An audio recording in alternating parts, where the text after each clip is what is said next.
As we host the 2026 FIFA World Cup. Your ticket is not a visa. It doesn't guarantee admission. The 2026 FIFA World Cup is just months away, but instead of excitement, the build-up is being dominated by controversy. They were not supposed to even put football and politics together, because we are football people.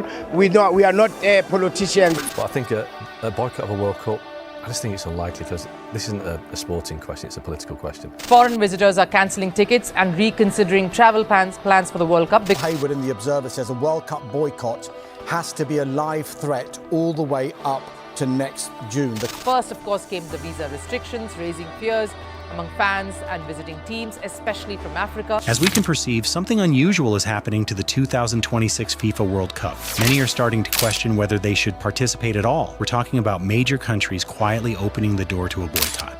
And this isn't coming from fans online, it's coming from political leaders. So how did the biggest sporting event on earth end up here? Back in 2018, FIFA made a historic decision. For the first time ever, the World Cup would be hosted by 3 countries: United States, Canada, and Mexico.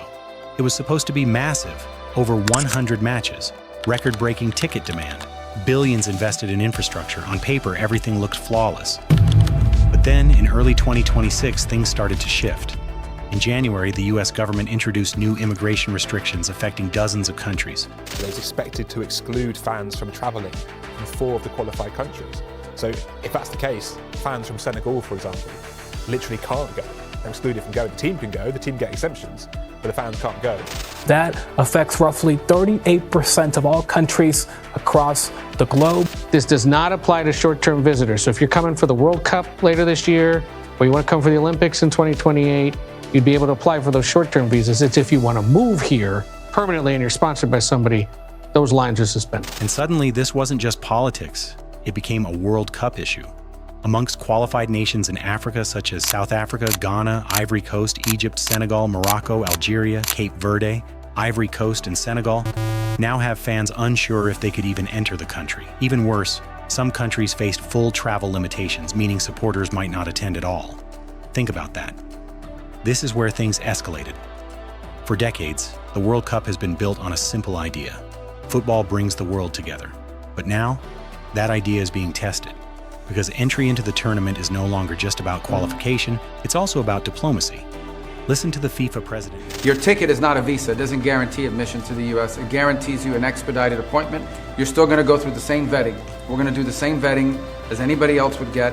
The only difference here is we're moving them up in the queue. So if you have a ticket for the World Cup, you can have a prioritized appointment to get your visa, because we said it the very first time we met, Mr. President, America welcomes the world. America will welcome the world here.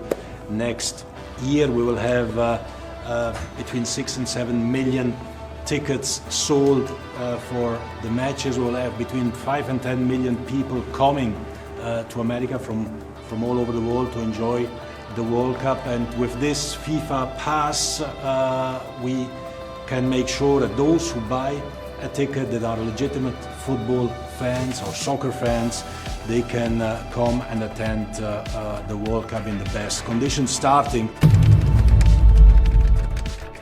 Turns the World Cup into something unpredictable, a mix of sport and international politics. Canada and Mexico have become more than co-hosts. They are now alternatives. Matches hosted in cities like Toronto or Mexico City suddenly looked far more accessible for international fans. In some cases, supporters who couldn't enter the US began shifting their plans entirely. This could mean something huge: economic benefits moving away from US host cities, and a very uneven World Cup.